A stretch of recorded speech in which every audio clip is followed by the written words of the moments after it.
The groom invited his female friend. She was in the early stages of pregnancy. Towards the end of the night, the bride asked aforementioned friend who the father was. The friend cheerfully said the groom's name. My uncle, red-faced and screaming at 14-year-old me on his wedding day to make sure I wear condoms, so I don't have to marry some witch I knocked up. Edit. Word. Edit. This was 30 years ago when having children out of wedlock still carried a stigma. I'm sure my grandfather told my uncle to do the right thing and marry her. My mother, who is older than my uncle, got kicked out of the house at 18 for being pregnant with me, and I'm sure that influenced my uncle's decision. The groom didn't look at the bride once. The bride, whom I didn't even know, apparently designated me to help decorate the reception hall prior to the wedding. I went to do so, and her mother was there, telling me in a hushed, scared whisper that I better not mess anything up because the bride would be furious. Everything was to be a certain way, and if it was wrong, there'd be hell to pay. I gave her the benefit of the doubt, chalked it up to wedding anxiety, and during the reception I tried to chat with her a bit and she literally rolled her eyes at me. I also didn't see her look at the groom once at the wedding or the reception. They were split less than a year later. The groom confided to me and my husband that the morning of the wedding he'd been filled with an overwhelming feeling of dread and spent several hours just sitting on his lawn, thinking, I shouldn't do this, but it was paid for. Tons of guests were waiting. Lots of family, including us, had come in from out of state, and he felt he had to go through with it. Apparently the bride had a history of being awful and controlling. No clue what made him propose to her in the first place. Edit. Just Facebook stalked the ex-bride. Her latest status update is announcing her wedding date with a new guy. Someone jokingly asked in the comments if they've set a date for the divorce. Oh snap. Friend got married. On his honeymoon, his wife went to the spa, he stayed in the room to chill. Housekeeping came, young cute girl, friend paid her for a blowjob. Told me about all proud. Didn't last a year. The groom's vows. Dear bride, we've had our ups and downs, mostly downs. Edit. No, the groom did not call her bride. I just used that as filler. I realize this makes it significantly less funny and I'm sorry you are disappointed. Dude said the wrong name at the altar. We knew the couple was in trouble when they frowned during most of the ceremony and later didn't go on a honeymoon because they couldn't agree on a destination. They had plenty of money, just no desire to compromise. Her vows.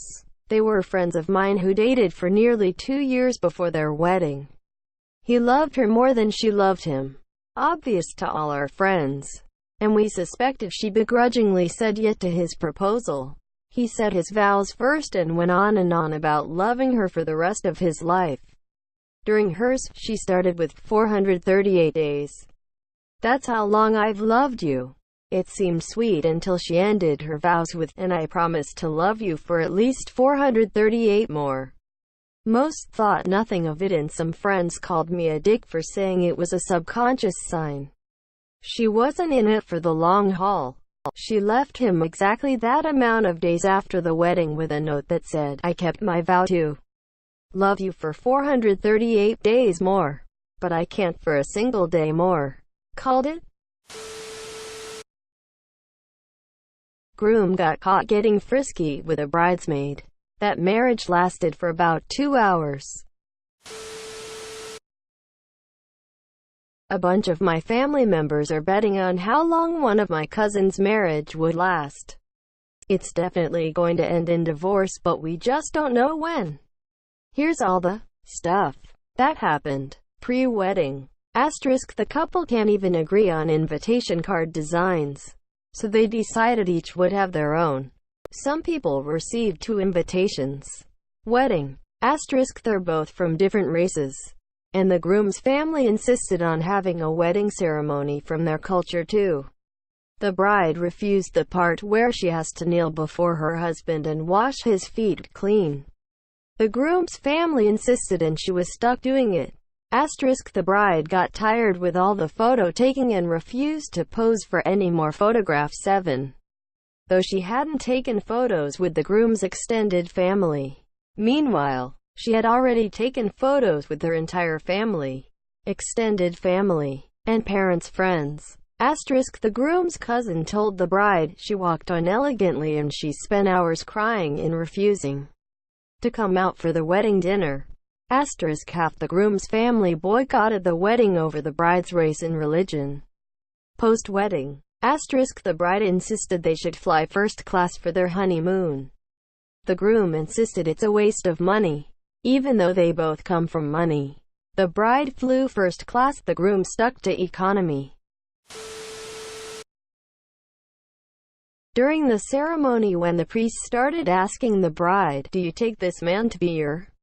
she started laughing uncontrollably and couldn't stop. It was cute for about 10 seconds and then things got real uncomfortable. They lasted a year and change. We all kinda knew the only reason they were getting married was because she got pregnant. At the rehearsal dinner, the groom's mom is in tears because he looks miserable, and he was. We all knew it. During the vows they had written for each other, the bride starts with, "I know I can be a pretty terrible person, and I don't know why you've stuck around, but that's all going to change starting today." Quote. They were divorced a year later. The bride had the minister put "till death or divorce do us part" into the ceremony. They spent $50,000 on a Disney wedding and the bride spent 0 time anywhere near the in-laws for several hours. She ran off a week later. Edit. Holy stuff. My inbox. Here's to you, uncle.